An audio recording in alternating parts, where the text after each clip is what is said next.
യോഹാനാൻ എന്ന വാക്കിൻ്റെ അർത്ഥം യഹോവ കൃപാലുവാണ് എന്നാണ്. യഹോഹാനാൻ എന്ന പേരിൻ്റെ സങ്കുചിത രൂപമാണ് യോഹാനാൻ. പഴയ നിയമത്തിൽ അനേകം പേർക്ക് ഈ പേരുണ്ട്. ഒന്നാമത് കാരഹിൻ്റെ മകൻ. യെരുശലേമിൻ്റെ പതനത്തിന് ശേഷം നെബുക്കദ്നേസർ നിയമിച്ച ദേശാധിപതിയായ ഗദല്യാവിന് ഈ സൈന്യാധിപനും ആളുകളും വിധേയപ്പെട്ടു. 2 രാജാക്കന്മാർ 25, 22, 23 വാക്യങ്ങൾ. യെരമ്യാ പ്രവചനം 40 അധ്യായം 8, 9 വാക്യങ്ങൾ. ഇശ്മായേൽ ഗദല്യാവിനെ വധിക്കുവാൻ ചെയ്ത ഗൂഢശ്രമത്തെക്കുറിച്ച് മുന്നറിയിപ്പ് നൽകി. ഗദല്യാവ് അത് വിശ്വസിച്ചില്ല. തന്മൂലം അദ്ദേഹം വധിക്കപ്പെട്ടു.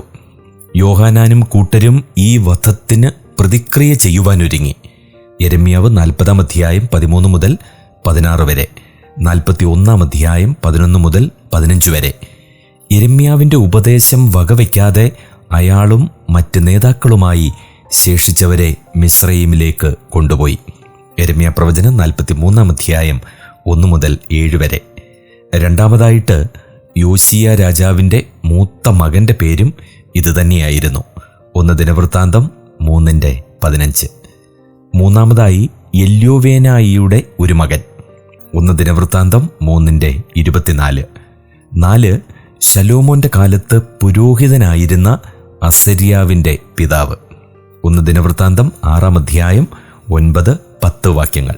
5-ാമതും 6-ാമതും പറഞ്ഞിരിക്കുന്നത് സിക്ലാഗിൽ വെച്ച് ദാവീദിനോട് ചേർന്ന ഒരു ബെന്യാമീന്യനും 1 ദിനവൃത്താന്തം 12:4 ഒരു ഗാദ്യനും. 1 ദിനവൃത്താന്തം 12:12. 7-ാമതായി പറഞ്ഞിരിക്കുന്നത് ഒരു എഫ്രൈമ്യ തലവൻ. 2 ദിനവൃത്താന്തം 28:12. 8-ാമത് പറഞ്ഞിരിക്കുന്നത് ബാബിലോണിൽ നിന്ന് എസ്രായോടൊപ്പം മടങ്ങി വന്നവരിൽ ഒരുവൻ.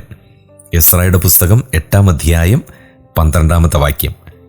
9-ാമത് പറഞ്ഞിരിക്കുന്നത് നെഹമ്യാവിൻ്റെ കാലത്ത് ഒരു യഹൂദ സ്ത്രീയെ വിവാഹം ചെയ്ത അമ്മോന്യൻ. ഇയാൾ തോബിയാവിൻ്റെ പുത്രനാണ്. നെഹമ്യാ പ്രവചനം 6-ാം അധ്യായം 18-ാം വാക്യം. 10-ാമതായിട്ട് പറഞ്ഞിരിക്കുന്നത് യോയാക്കീമിൻ്റെ കാലത്തെ ഒരു പുരോഹിതൻ. നെഹമ്യാ പ്രവചനം 12-ാം അധ്യായം 22, 23 വാക്യങ്ങൾ.